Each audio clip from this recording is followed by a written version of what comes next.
Hey everyone, hope you're doing well. My name is Drew Creekmur, and I'm the Director of Advisory Services here at Creekmur Wealth.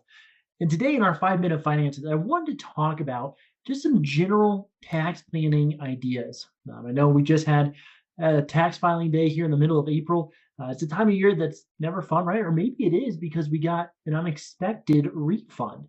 But it's important once you get your taxes done to actually take a minute and think about your financial life and begin thinking about what are the changes or tweaks that you can make to maybe how you're saving your money, or how you're going to make distributions from different accounts in the years and days and months ahead. And so it's important that we recognize that the decisions we make today have long-term tax impacts, but also can really impact our year-over-year taxes that we owe and sometimes how much money we get back. And so I want to start with just a foundational concept here. I have a lot of people ask me and they say, "Hey, Drew, should I get a tax refund or not?" And it's a really interesting conversation, right? Because for some people, it's kind of nice to know that come the middle of April, they're going to get a chunk of change back. And for other people, they take the approach of, well, hey, I don't want to have to pay any more than what I need to because really, if I get money back, I just made an interest-free loan to the government. And that's not the best use of my money.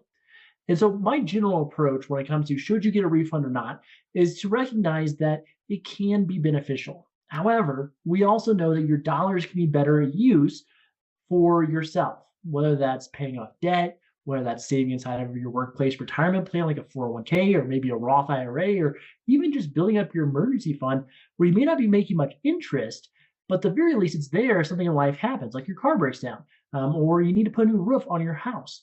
And so while getting a refund is nice, what I would encourage you all to do is to recognize we don't want to get too much money back. If it's a couple $100, even $1,000, $2,000, that's okay. But if you're getting more than $1,000 back in your tax refund, especially from the federal government, I would really encourage you to take a step back and look at number one, how much you're withholding out of your paycheck. Your life is withholding too much. So look at possibly reducing how much you're withholding so that you don't get quite as much back at the end of the year.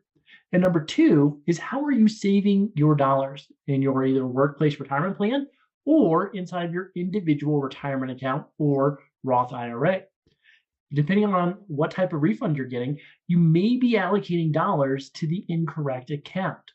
Now, that brings me to step number two. Once you get your tax returns done, I would encourage you talk to a trusted advisor. Maybe that's a person to help you file your taxes.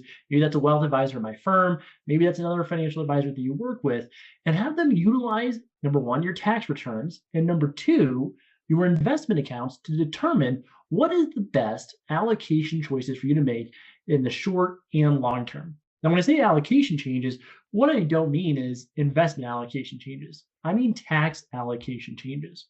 It's important to recognize, just like in investments, we need to have diversification in our tax life. And so there's three different tax buckets. Number one is the always tax bucket. This would be like a pre-tax 401k or an individual retirement account. These are dollars that you put into an account and you're not taxed when you make that contribution. These contributions actually reduce your taxable income in the year in which you make that contribution. Then we have the sometimes tax. This is a bank account, right? Or a brokerage account that's a non-qualified brokerage account that you fund with after-tax dollars. And you pay tax generally in this sometimes tax bucket on your interest, dividends, and any realized capital gains. And then the final bucket is the never tax bucket. This is your Roth IRA or Roth 401k. These are dollars that you've already paid the taxes on up front. You contribute into the never tax bucket. And then as long as they meet certain rules, years down the road, you can take your contributions and your earnings out tax-free. Now, contributing to a Roth IRA or Roth 401k does not reduce your taxable income in the here and now because you're paying the taxes today, but it does give you the ability to reduce your taxable income in the future when you begin to go and make those distributions. And so if you're sitting there looking at your tax return, you're saying, well, hey, I actually had to pay in this year. Well, you then need to go and take a look at how you're saving your dollars today. If you had to pay in, that likely means you're maybe not contributing enough to your pre-tax account, or you're going 100% into that never tax bucket. And it may make sense to just adjust a little bit how you're contributing your dollars. So number one, you don't have to pay in, but number two, you don't get a ton of money back when it comes to tax filing in the year ahead. So second step is review your tax return, review how you're saving your dollars, make sure you have tax diversification to save yourself money in the here and now, but also to make sure that down the road, you have the ability to reduce your taxable income in retirement. And then the third step is think outside the box. Recognize that we're all at different stages of life, and there are different tools that we can all utilize. A couple of ideas I just want to drip on you is number one, if you have the ability to contribute to a health savings account through the health insurance plan you have being a high deductible plan, I would strongly encourage you to do that. Another thing I hear a lot is folks telling me, hey, my taxable income was too high for me to contribute to an IRA or a Roth IRA. And, that's a good problem to have, right? But at the same time, we want to make sure we're saving for our future.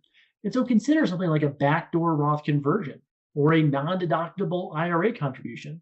These are still ways to get funds into a very tax advantage account like an IRA or a Roth IRA. And yes, it may not help you in the here and now, but down the road, you're going to be incredibly thankful you took that extra step to still make that contribution, even though there was no short-term tax benefits. And so when it comes to taxes, what I always tell folks is generally it's never fun doing your taxes, right? And it's especially not fun if you have to pay in. However, there are tools and levers that you can utilize to reduce your taxes in the short term, but also make sure that you're preparing for those long-term financial goals.